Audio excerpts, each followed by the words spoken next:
Okay, good evening everyone. I'm Rebecca from Kentucky Equine Research and welcome to this evening's presentation about feeding horses grazing on Kikuyu pastures.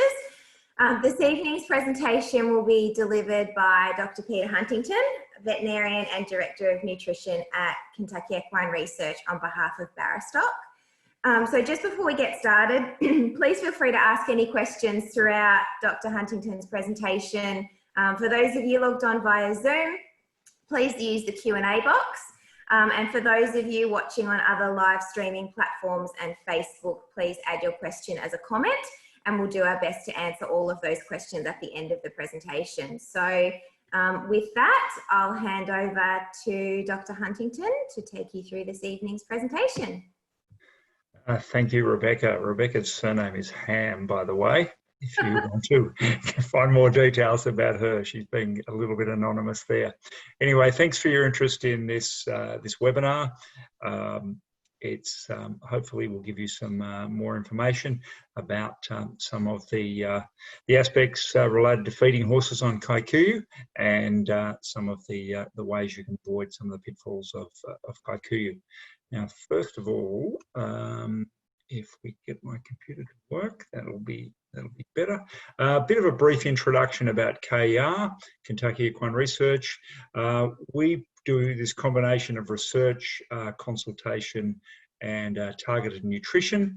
And so try and develop our knowledge about feeding horses and about issues related to nutrition and health, and then apply that to feed manufacturers like Barastoc and to you, the horse owner. We've got two research farms in the US, the original one in central Kentucky, the heart of the thoroughbred breeding industry, and then a performance centre down in Florida, where they do have some Kikuyu-like grasses because it's a tropical area at the moment being bashed up by hurricanes. But in Ocala, Florida, that's the bottom slide there, the performance centre, where we've got racetracks and we can perform research on training tracks in a very controlled fashion. Some of the other tools we have for research include the Australian developed horse nappy on the left there by a guy named Joe Vella, a breeder near Melbourne, and that's been a fantastic aid to collecting samples in digestibility studies. And we've also got high-speed treadmills where we can exercise horses at varying gaits in mimicking various disciplines, including racing or eventing, or we haven't managed to do an endurance ride yet, but it's possible to do that sort of thing in a very controlled fashion on a high-speed treadmill. And the pipe coming off the front of the horse measures airflow and collects carbon dioxide, measures that and collects oxygen. So we can get an idea about what sort of metabolism the horse is working under. As I said, we work with feed manufacturers, brand alliance partners around the world, and this map actually leaves out one in Beijing, but Barastoc on the east coast of Australia is our partner, and we're making this presentation with him tonight. We've got a number of resources that you can use to increase your knowledge about horse feeding, provide you more details. So microsteed nutrition calculator, GrowTrack, growth monitoring software, fantastic library on our website with Equinews, research publications, and electronic newsletter.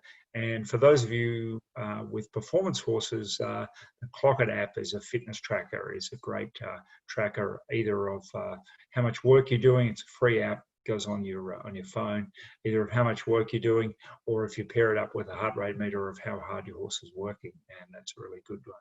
And as well as that, we can offer nutrition advice to your situation. I'm talking in sort of general terms here about Kikuyu, but if you want specific advice, then look at contacting us in that regard. So, feeding horses on Kikuyu. Kikuyu is a grass that originated in Africa, sort of Eastern Africa. It's a really hard-wearing, very productive perennial grass. Tolerates the heat, and drought pretty well, and grows in quite a wide geographic area. It's called a subtropical or tropical grass, but it grows down into Victoria, which is certainly not tropical at this time of year, and up the coast, widely in Western Australia, up into Queensland, presence in New Zealand, northern New Zealand as well. And it tolerates a sort of, wide variety of both climate and soil that other grasses don't do well under. So it tolerates salinity, tolerates acid, grows well in sand. And it's got some good points and some bad points. It responds really quickly, produces quite a bit of dry matter, is palatable, and smothers weeds, but it also smothers other grasses, and that's one of the detrimental things about Kikuyu.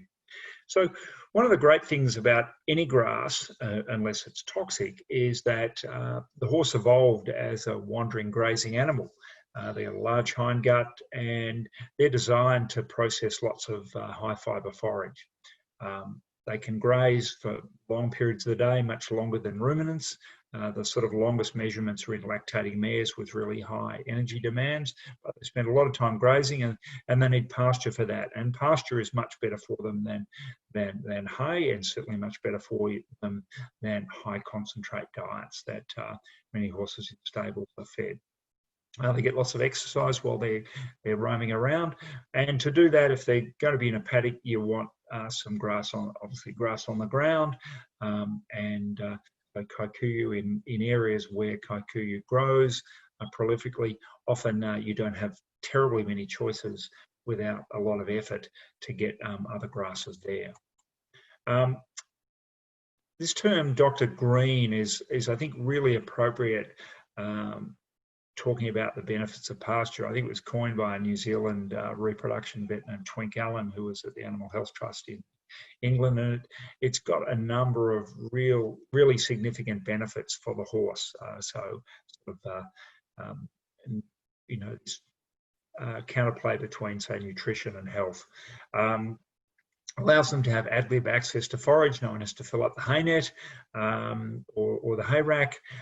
It's higher energy, higher protein than other grass is when it's made into hay. It's got a much better omega-3 fatty acid composition than hay and certainly grains, high in vitamin A, E and K, high in many antioxidants and lots of other really good pro-nutritional factors. So grass should be the first, the first and most important feed in the diet of every horse, except perhaps a racehorse that's in a stable, or a performance horse that's stabled at an event, but prior to an event. So really key feed stuff for horses, and has a number of advantages. So if you look at the benefits of all those things, you've got the ability to reduce concentrate intakes, which reduces the risk of colic. You reduce your feed bills, a lower risk of gastric ulcers, less stable vices, and you got happier horses. Happy if you have lots of grass in the diet, you got a happy gut, and you got happy horses as a result. Now, what about the nutrient content of Kikuyu? What's going on there in the Kikuyu? And this is a great website. It's a Feedipedia. That's a terrific website for information about a whole variety of plants that animals and grains that animals eat. And this is the nutrient content that's sort of measured on Feedipedia. And some of these numbers, won't make a lot of sense to you unless you have some point of comparison. But Kikuyu, so we've got protein up here, fibre. In general terms, Kikuyu compared to other grasses, a little lower in protein. It's sort of probably more moderate in protein. It's a little higher in fibre.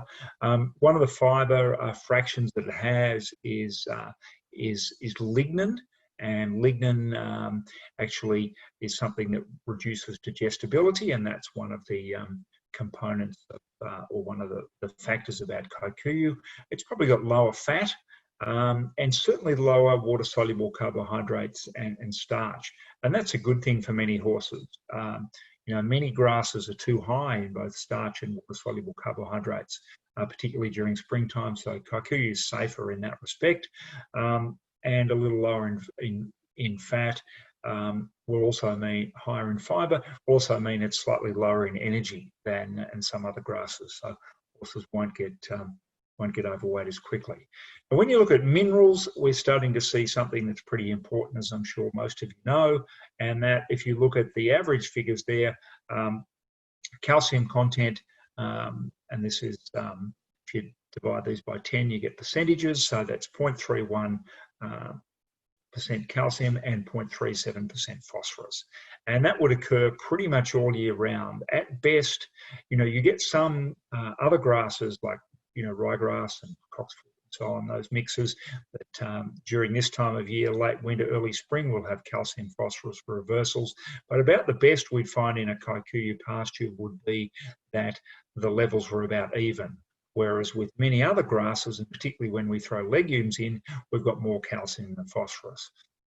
I'm sure you all know that we need more calcium than phosphorus in the diet, and the ideal ratio might be somewhere around 1.5 to 1, but certainly we don't want it being less than 1 to 1. Now that's in the diet, so it doesn't matter particularly if individual feedstuffs have got a different ratio or a ratio less than 1 to 1, as long as we compensate that with other things that we add to the diet.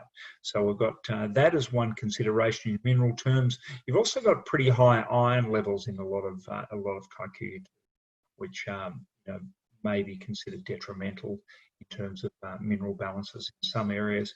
And some other trace minerals that are important, like say selenium, are going to depend on the area you're in and the selenium content of the soil. So if you're in Western Australia or Kikuyu, coastal Victoria, often along the coast, Hunter Valley is selenium deficient. So you'll have this situation where you'll have pretty low levels of selenium in the Kikuyu, whereas in other areas, more inland, the selenium levels will be higher. So that's a picture of the average figures of what we're getting in Kikuyu and the range. But compared to other grasses, a little bit more moderate in energy and protein, certainly has lower digestibility, and that will have a bearing on how horses want it. So Kikuyu, as I said, is a tropical forage, and they tend to rank about 15 units of digestibility on average lower than temperate forages. There's a couple of reasons that they do that, and one is that tropical plants have to have protective structures such as lignin and silica that protect them from pests, whereas temperate plants have got more storage reserves and fructans and sugars, so more high water-soluble carbohydrate content, and that can be a good thing, but for some horses that's actually a bad thing. So it's sort of one of the benefits of Kikuyu is that it's a much lower sugar grass and has no fructans. So for those situations where fructans are involved in laminitis, then Kikuyu is a much better grass than other grasses, other Kikuyu and other C4 grasses. So the protective structures of lignin, which adds rigidity to the cell wall, it depresses digestibility and increases with maturity. So rapidly growing Kikuyu will have less lignin in it, which is good, but that depressed fibre digestibility depresses the digestible energy content of the Kikuyu. Silica also strengthens the cell wall and is low in temperate plants rather than temperature plants there, but it too depresses fibre digestibility. You always notice the typos when you've got them on the screen here. Sorry about that. So here's a slide showing the cumulative effects of silica and lignin on forage digestibility. It's done in ruminants and mainly using Bermuda grass. That's a common grass in southern parts of the US, Bermuda hay. You who've been in Asia or travelled in the US will know, the two common hays over there are Timothy hay and Bermuda hay. Bermuda hay with lower energy content and lower digestibility. a little bit cheaper than the Timothy hay. So you can see there, as the lignin content or the lignin and the silica goes up, so does the apparent digestibility. So just looking at the Bermuda here, when you've got a lignin of lignin silica of 6.9% here in the hay at the top. The Texas stuff, 56% digestibility. And that's probably more than you would get with Kikuyu in the studies that have been done. It's more like 50%.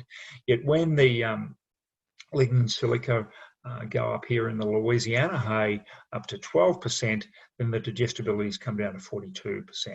Now, in contrast, if you look at something like rice hulls, which is actually a bedding and can lead to impaction colic in horses, so is only used very sparely. It might be, but it is used in parts of Asia for bedding. You know, it's got 38% lignin, or it's got 15% lignin, and it's got a very low digestibility, so it's not a great feed for horses. And it's not great when horses that are bedded on it eat it, because they've got increased risk of impaction colic too. But you can see also, you know, how poorly digestible rice straw is, for example. Now, two of the other inhibitory substances in plants are phytates that contain bound phosphorus and inhibit the digestibility of other minerals, and you might find them in some bran sources in particular, and oxalates. And I'm going to focus a lot on oxalates because they are one of the, I guess, the key negative factors with Kikuyu. So oxalates reduce the digestibility of calcium in forages, and they become dangerous, not so much depending on the level of oxalates. If the level of oxalates is 0.5%, but if the calcium to oxalate ratio in the forage is 0.5% or less, that starts to lead you to problems. But common problem in tropical forages, and oxalates are a protection mechanism against attack by insects. So here's some different grasses that we might feed to horses, and including some sort of temperate grass at the top and tropical grass at the bottom. And this is adapted from Harold Hintz's work. Harold was at Cornell University, one of the absolute gurus of equine nutrition over the years, and incredible knowledge. So so we've got calcium content, we've got oxalate content, we've got the calcium oxalate ratio, and true digestibility of the calcium. So this is where we're doing a digestibility study and working out the true digestibility rather than, say, the apparent digestibility, which is the first number that you get when you do a digestibility study. We've done a lot of these. So you can see there Kikuyu tends to be towards the bottom of the list of them. And so if you look at calcium content, and you look at oxalate content, let's just have a look at lucerne to start with, which is up the top here. Lucerne's actually got quite a bit of oxalate. So it's got an oxalate level of 0.9%, which is in fact more than the 0.5% that's the trigger for concern. But because it's got so much calcium, the calcium to oxalate ratio is low, and the digestibility is very high. The digestibility of the calcium is very high. And as a calcium source, lucerne is terrific because its calcium content is so high and its digestibility is high. Other grasses like Rhodes grass, you know, it's again got a fair bit of calcium, and that makes up for the quite high oxalate content. But these high oxalate grasses here at the bottom that you get in different areas of Australia and other tropical countries, you know, bufflegrass common in Queensland, Pangola grass, Kikuyu. The worst ones are Soteria, and thankfully you don't have to put up with them in your areas. And they are so bad in terms of their oxalate content being so high that it's thought that the calcium digestibility is in fact zero in those plants. But Kikuyu is pretty low at around 20%. Now, that's going to vary depending upon the oxalate content, which will vary with the season and will vary with the growth of the plant. So, you know, sometimes it might be a little more than that, but perhaps sometimes it's a little less, but it's certainly got a very low calcium digestibility. So what's the nutrient content of Kikuyu in summary here? So we've got a lower digestibility than cool season grasses, lower non-structural carbohydrates, no fructans, that may be great for some horses. But we've got issues around this low calcium and high phosphorus levels, the inverted ratio, and the high oxalate levels.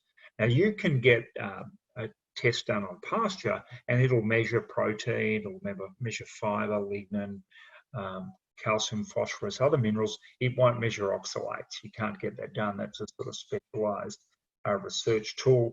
And so we're having to make some assumptions about the oxalate content of Kikuyu, but it's one that there's been enough research done to know that A, the oxalate content can be quite variable, but B, it has a really negative impact on calcium digestibility.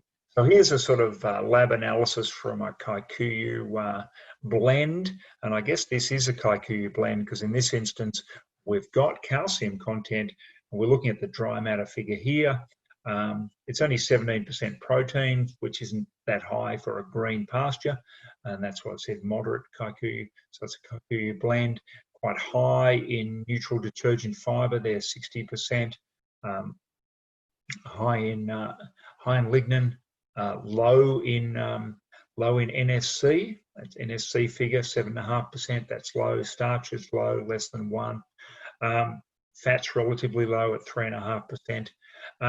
But this figure here of calcium, and interestingly, this is a blend, and that's why the calcium phosphorus ratio is slightly more than 1:1, but not very much more than 1:1, and certainly not something that we would want to have horses grazing this on a full-time basis without another source of supplementary calcium. So what do horses do on Kikuyu? And I guess you've all got them grazing on Kikuyu, so you can have your own personal experiences here. But in my experience, weanlings can tend to get a bit pot-bellied on it, and that's because of the lower digestibility, slightly lower energy. They end up eating more, so it's a bit of a hay belly, but they end up having to increase their intake. Adult horses do very well, and they can put on a lot of weight when it's green and growing. You don't need to feed them any concentrates unless they're working hard or they're a lactating mare. But in springtime, and the Kikuyu responds very quickly, produces a lot of dry matter. So as long as the horse is prepared to do its work, grazing and putting the time into it, they'll be in a positive energy balance and will often gain weight. As it dries off, we head into summer and maybe it doesn't rain as much. Later lactation may be an issue with energy supply, where you've got a big foal still dragging quite a bit of milk out of the mare, and that may be a challenge. No risks of hindgut acidosis and lower risks of laminitis, and that's all related to the having no fructans and a relatively low NSC content. But you still have laminitis risks on Kikuyu, and there are other risk factors that relate to, say, PPID or Cushing's disease or equine metabolic syndrome, which is related, equine metabolic syndrome related to obesity and insulin dysregulation. So you can still get that. And the management, one of the key management tools for nutrition in any horse is avoid your horse getting fat or obese. And try and match the calories in and calories out unless they're too heavy. And certainly they can get too heavy, and at least, avoid getting them in show condition. Grazing muzzles, which are one of the tools of management of horses prone to equine metabolic syndrome, actually work quite well on Kikuyu because it tends to be a bit carpet-like, unless it's really rapidly growing, and you can mow it. You could sort of slash it or mulch it or mow it to be quite low, and the horse then, because of the structure of the grass, won't get the intakes can be quite low. So that can be a good thing if you're trying to get a horse to lose weight. And what about the effect on the horse? And that's oxalates, the big negative. And oxalates, their ability to bind calcium and reduce digestibility, I've shown you that there, and they exacerbate the calcium phosphorus ratio issues that we've got in Kikuyu to start with. You get higher oxalate levels in the leaf, so when it's growing rapidly and the horse likes to eat the leaf more, then obviously they're getting more oxalates, and it's higher at times when the plant is responsive. And most important in horses that have got high calcium needs, and that would be growing horses or lactating mares are probably the two things there. Now, yeah, you might say, what about hard-working horses? Haven't they got high calcium needs? They do, but most hard-working horses would be fed some forms of concentrate or supplementary roughage that would get around a lot of the issues around calcium deficiency on the Kikuyu. When we use our microstage program to have a look at what we can get from Kikuyu, we've got, this is just an example of a horse at maintenance, and on the left-hand side, we're feeding 100% of its dry matter intake and getting about 105% of energy requirements, so I put a little bit of weight on. We've got plenty of protein, 200% of protein, lots of lysine, but only 25% of the calcium needs in this horse. And that's making some assumptions about digestibility, 150% of the phosphorus. In this instance, it's low in selenium, it's low in copper. So for a balanced diet, we'd need to be giving that horse a supplement that had calcium, selenium and copper, but they'll generally be mixed up with some other minerals. When we look at that particular diet and look at how that works in terms of its targets, we can see for some nutrients we're in the target zone, for some we're sort of over fortified like protein, and we're in deficit for calcium phosphorus ratio, selenium, and copper's creeping down that way. So that wouldn't be a particularly well-balanced diet and would predispose the horse to big head if we kept feeding the horse for long enough in that way. So a bit of a refresher on calcium physiology. Calcium, absolutely vital mineral for bone development and bone strength, and also for teeth. And it's 35%, 99% of the calcium in the body is stored in the bones and the teeth. And it's a major part of the content of bone, and the calcium content contributes to bone mineral density. It's vital, it's got vital functions for nerves, nerve conduction, for muscle contraction, for blood clotting and some other areas. And so the body tends to maintain blood calcium within very narrow limits, and there's hormones, parathyroid hormone and calcitonin, that respond to changes in blood calcium and then either draw calcium out of the bones if the horse needs some calcium to maintain blood levels, or look at increasing excretion, say in the urine, if they got too much. So the urine tends to be the way they get rid of it, and it's why urine in horses on lucerne is often quite chalky and milky, and that's the extra calcium in it from the amount of lucerne in there. So if intakes are low, you draw calcium from the bones. The digestibility in normal horses is pretty good. It's higher in young horses than adult horses, but it's reduced by high phosphorus and particularly by high oxalates. And so Kikuyu's got this double whammy of both of those things too. Interestingly, research has shown that digestibility can be increased by good levels of magnesium and by salt supplementation. And I guess, every horse, even if it doesn't need any other feed, should probably have access to a salt block, unless you're in a known area with high salinity and high sodium in the pastures. One of the interesting studies we did recently was about the effect of the omeprazole and the calcium source on calcium digestibility. And omeprazole, really widely used drug for a reduction of acid secretion and treatment of gastric ulcers. And we found that in horses, when we gave the right dose of omeprazole and used the right product, that you had a reduction in calcium digestibility. So that's one of the negative effects of calcium digestibility. In many of our studies, we found digestibility to be about 75%, but in this instance, it was only 52%. But when you added the omeprazole, it was reduced significantly. And we also got an effect of the mineral source. If the calcium source was a marine-derived calcium called BMC, we got better digestibility. So we've got enhanced digestibility, and that may have some application in the prevention of big head, or the treatment of horses that have had clinical signs. Now, assessment of calcium and phosphorus status. How do we do it? Dietary intake calculations.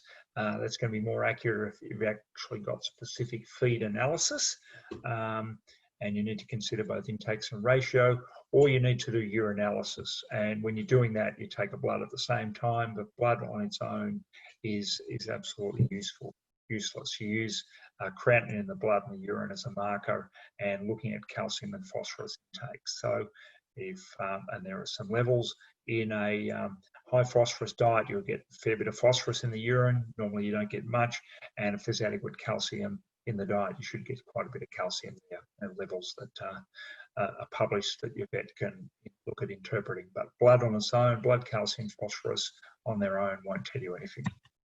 Like a lot of things about nutrition, most things, blood tell you about disease. They don't tell you a lot about nutrition. Now, what about big head? Because big head's this disease that is one of the consequences of long-term grazing, say just on Kikuyu, or on Kikuyu with inadequate supplementary calcium.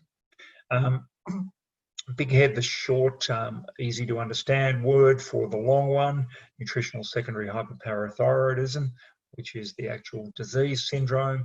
And this comes from excessive phosphorus or inadequate calcium.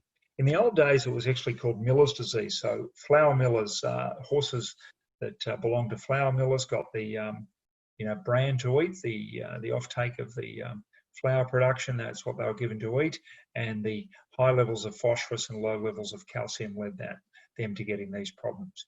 And high oxalate diets on tropical grasses are the other area where we see it. This horse on the right was, I think, in Indonesia, and it was grazing the grass that was there, tropical grasses with high oxalate levels and inadequate supplementary calcium. So what happens in big head? We get resorption of the calcium from the bones to maintain the blood calcium level within the narrow range it needs to be, and this mostly affects horses with highest calcium need, and that would be young horses and lactating mares. But if you had a hard working horse where the pasture was a big part of its dietary intake, then that would certainly affect that too. Signs of big head. It's called big head because we get this enlargement of the facial bones that you can see on the right hand side, and you can get and the bone enlarges as the calcium's taken out of it. It enlarges to try and maintain strength. But you can see here this is a sort of post-mortem of a skull showing the enlarged and weakened bone there. These horses can have loose teeth. Can lose weight because chewing's more difficult, and you get a number of issues with the skeleton. So that may be expressed as a shifting lameness or stiff gait. You flex some joints up and there's a bit of joint pain there, or perhaps if they go on for long enough, an increased risk of fractures. So that the changes in the head are not as serious as the changes in the legs if you've got a performance horse. If you x-ray them using a step wedge here, which you can then use to assess bone mineral density, this is a cannon bone x-ray taken from in front of the horse, then you can look at bone mineral density and you'll find there's a reduced bone mineral density there. That's not a particular example, that's just an example of the technique and the x-ray. What are you going to do to treat it? If you do get horses with big head, you need a prolonged increase in calcium intake. And this is not something that's a horse is not going to recover overnight, and you need to do this for several months, maybe up to 6 months. Prognosis is pretty good. Adult horses, provided it hasn't gone too far and you haven't got into the stage of getting severe joint damage, because if you get collapse of, say, subchondral bone and collapse of cartilage, then And that can be, lead to long-term joint damage. But if you can repair the bones, repair the bone strength, and you haven't got fractures, any more than microfractures there, then the horse can recover. You need quite high calcium phosphorus ratios to do it. And interesting, they talk of a calcium phosphorus ratio of 6:1. Well, that's the ratio of lucerne hay, roughly, in rough terms. So first choice should be lucerne as the first choice hay in any horse grazing Kikuyu or suspected of having big head. It should always be lucerne hay that you feed because of this calcium phosphorus ratio.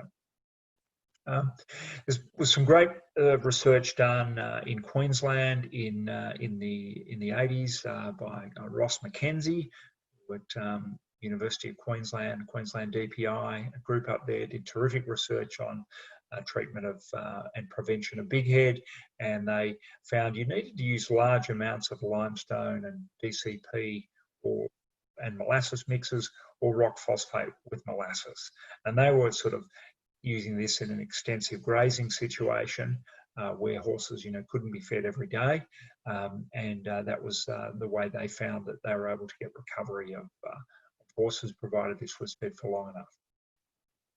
If these horses are going to be fed as part of the recovery program, and you would obviously pick a high calcium, lowish phosphorus feed, or a high calcium supplement.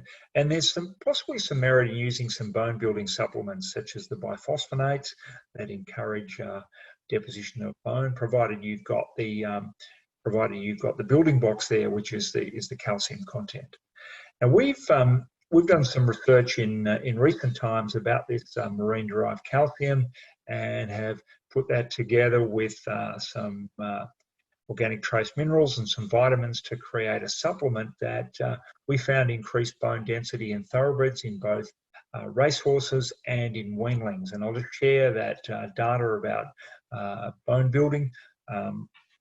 And so here we've got a situation where we had a control group of 6 horses, a treated group of 7 horses. The exercise was very evenly matched, so there wasn't an effective exercise, but you can see there's a significant treatment difference by the addition of this supplement triactin to their diet.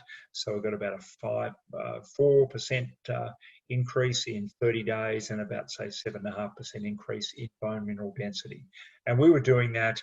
This is radiographic bone aluminium equivalent. So we're using that step wedge that I showed you earlier in X-rays of the cannon bone to look at the dorsal cortex, the dorsal cortex of the cannon bone, and the bone density there. Significant difference.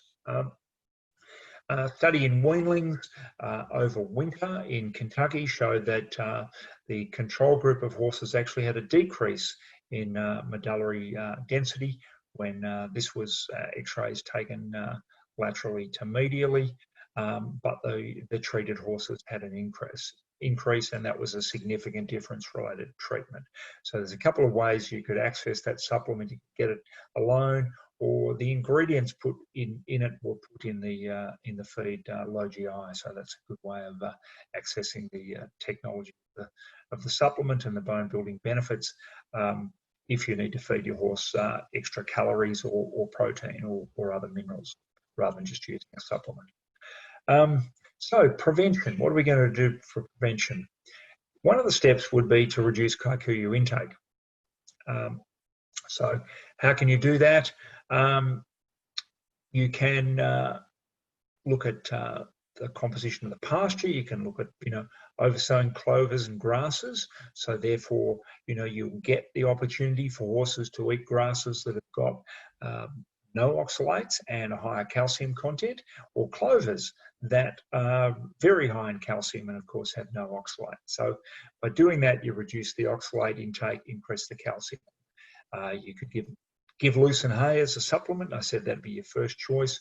Or if you have an increased concentrate intake, particularly one with a high calcium level, then the horse will need to eat less pasture, and so its intake of oxalates will be lower, and its intake of calcium will be higher because of what's in the concentrate. So that's if you can allow it, or if the horse doesn't get fat because of the increased concentrate intake. Now, some horses are going to do that, and you've got to have a different strategy for that horse that gets fat. But if you can feed them more concentrate, or you need to for other reasons, then that will reduce both the oxalate and increase the calcium intake. Now, what about things that are specifically targeted calcium? As I say, I keep mentioning lucerne hay and chaff. There are calcium and phosphorus supplements around. You can either have powders or you can have pellets that are there. And, you know, I think one good way of doing it here is feeding a balancer pellet, where you're feeding sort of like, a kilo a day of this pellet that's got quite a high calcium content. You don't have to worry about powders that horse may or may not eat, or lower intakes of pellets that they mightn't eat. So the kilo a day balancer pellet program with a fair bit of calcium and some other key nutrients works well. You know, there are some blocks around that have got a bit of calcium in them, but you certainly can't rely upon those for calcium intake or really for any other nutrient intake. They are often molasses, or if you want a salt block, get a salt block, but often horses eat them for the molasses, and the intakes can be really variable, so just you can leave those aside. Now, what about which source of calcium? As I said, keeping it simple is the good plan, and that's where the balancer pellet works well, particularly if you don't need extra calories, but the calcium source needs to be palatable and may or may not need to supply other nutrients. In terms of digestibility, that's worth considering.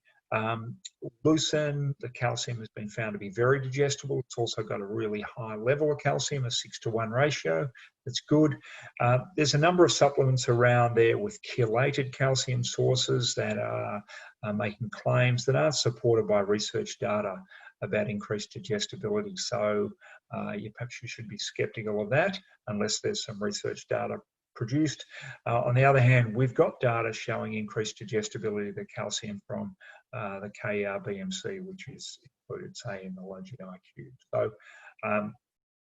like all things about horses, there's a lot of information out there. The internet is a great source of information, but some of it can be misleading, and you should look for data, or you should look for research into the products and into the claims that feeds or supplements make about the benefits for the horse. So look for that research.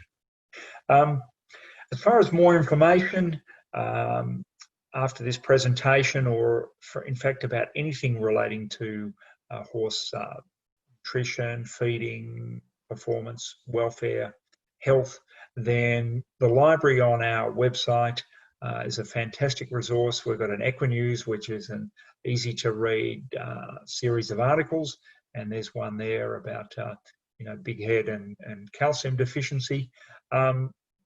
But we've also got, for the more scientifically minded, we've got conference proceedings and proceedings of advances, or the books Advances in Equine Nutrition Volume 1 to 4, which has got combined hundreds of scientific articles by leading nutritionists and experts in their field, and that's a fabulous source of information that you can access from our website. You've also got a fortnightly Equinews that comes off the Equinews section, and you can sign up for that, a Barastoc version of that. It comes out every Wednesday. It came out this week and will be again in 2 weeks. And that has 4 or 5 articles, and you can look at those and go, well, they're of interest or not of interest. Or you can use the search function up here on the on Equinews to search about your topic. And the most popular search is on the website, putting weight on the skinny horse. So that has maintained its #1 popularity for a long time. Interestingly, benefits of beet pulp for horses is also popular. Australia's been relatively late to come into the sort of beet pulp.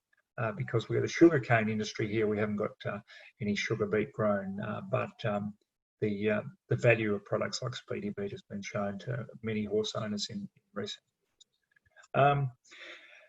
So questions other than what's there tonight, KR, our 1-800 number, emailing the advice line, Barastoc, looking at the Barastoc website, or Craig Neal, who's the local guy local Barastoc representative, has helped organise tonight's webinar and getting people to attend. So with that, I'll stop, and if there are any questions, I'm happy to answer them.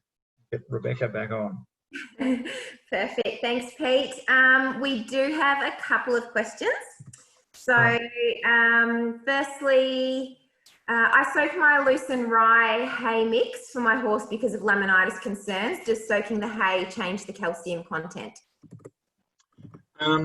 Soaking the hay can change it a little bit, but not dramatically. Not dramatically. It will wash out some carbohydrates, some dry matter, washes more of minerals like potassium. In fact, soaking hay was used for quarter horses with YPP, but it doesn't make a dramatic impact on the calcium content, which is good. Perfect. So what about mycotoxins in Kikuyu pastures?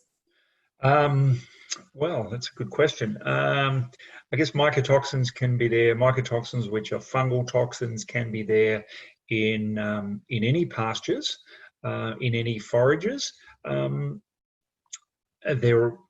are always around, but I don't think there are any specific sort of disease states that are recognised from the impact of mycotoxins in Kikuyu pastures. Yeah. More likely to have mycotoxins badly in hay that's hay or grain that have been contaminated by fungi. Perfect. A couple of other questions here. So is the facial swelling the first symptom, and how long does it take for this phase to occur? Well, yeah, it's usually the first thing people notice, but then in retrospect they go, oh, gee, yeah, I did notice my horse hadn't been quite right for a little while.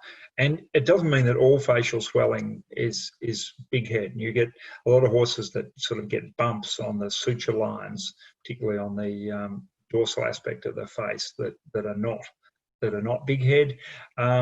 This can take months to repair, and sometimes actually doesn't repair, so that enlargement of the bone. So the horse is still left with it, even though their legs are in better shape. Cool. And is vitamin D indicated as a necessary supplement? Yeah, that's a good point about vitamin D. I thought about putting that in the PowerPoint today and I forgot to do it. So I'm glad you mentioned vitamin D. Vitamin D is sort of necessary for calcium absorption and metabolism. Is vitamin D would be considered to be a necessary supplement if you've got a horse without sunlight. So I guess if your horse is in the stable, then its Kikuyu intake will be fairly low, unless you're in a situation where you're putting a horse out at night and keeping it in the stable during the day, or it's out with a rug and a hood and all that sort of paraphernalia on. So we know very little about vitamin D in horses, and that was a great review article title that I read a little while ago.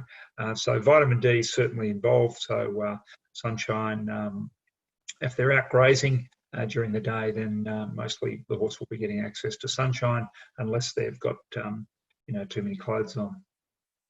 And most supplements that you would be looking at using for, unless you're just using plain, say, limestone DCP, most supplements would have some additional vitamin D, so in them, and feeds have vitamin D. Perfect. And then we've got a question asking, is there a best way to get rid of Kikuyu? Well, this is where I sort of retreat to I'm a vet, not an agronomist.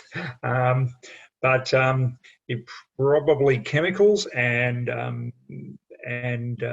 yes, you can get rid of it, but I think that involves chemicals and tractors and things like that, and then replanting it with other grasses. Which leads into the next question about grass. In a lot of areas, it's quite difficult, but it is possible. It's possible. Perfect. So which grass do you think it's best to have horses grazing on? Well, I'd probably say that which grass would be, a blend of grasses and some legumes. And it depends very much on the area you're in. But, you know, in general, in Australia, often, you know, ryegrass is probably number one, but there's others that go well, you know, cocksfoot, phalaris, these sort of things. And horses are, one of the great things about Kikuyu is it's tough and it puts up with the treatment horses dish out to it, and, you know, horses walking the fence and things like that. The other grasses don't deal with so well. But if you are getting advice about grasses, then you need to get them from an agronomist who's got some experience in horses, because agronomists who've got ruminant experience give the wrong sort of advice. So make sure that you do that.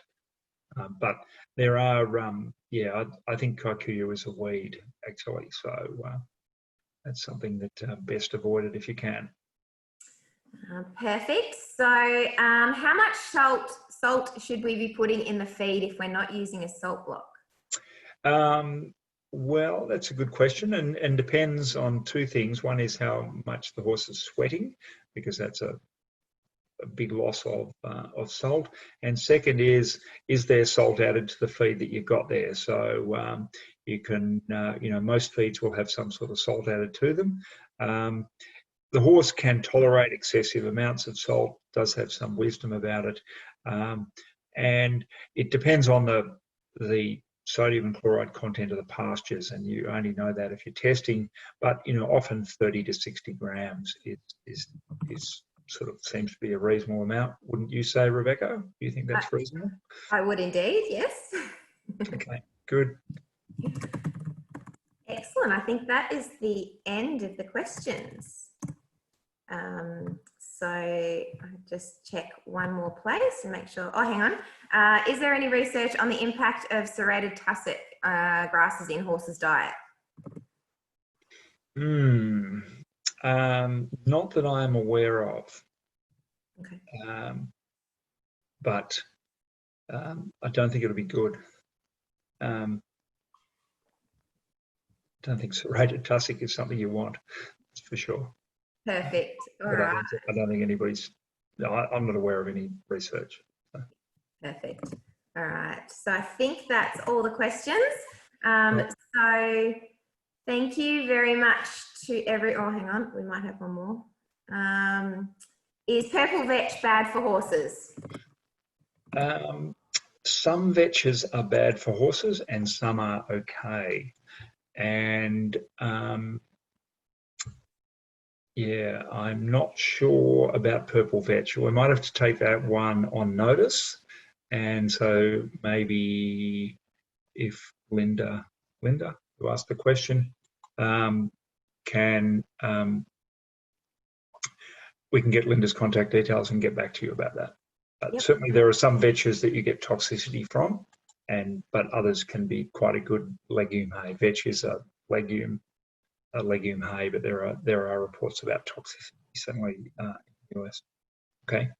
Perfect. There's another question, just a general question asking if big head can occur in other livestock species, if you know.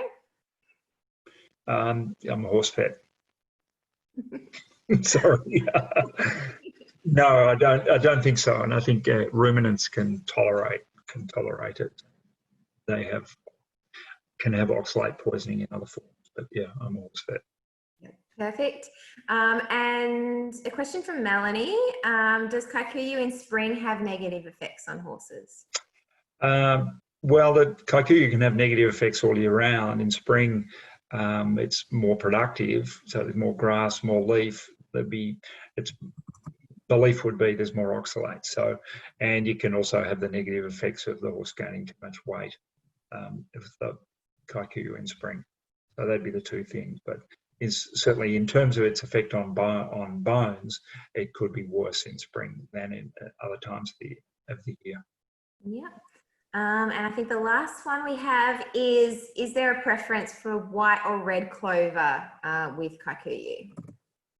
It'll depend on the area as to so again, I sort of seek agronomy advice on what will persist best. You know, clover doesn't persist, that is hard to get going, so you got to put a bit in there, but yeah, get agronomy advice. Perfect. All right. So I think that is all of our questions done. So thank you everyone for attending this evening. So feel free to get in touch with either Kentucky Equine Research at advice@ker.com or Barastoc with the contact details up on the screen there. And we shall speak to you guys again soon, I'm sure. And if you're a local, you can give Craig a ring. Exactly. Yep. Craig's number's up there on the screen. So feel free to just dob Craig in there. Yep. Cool. Thanks, guys. Okay. Thanks, everyone.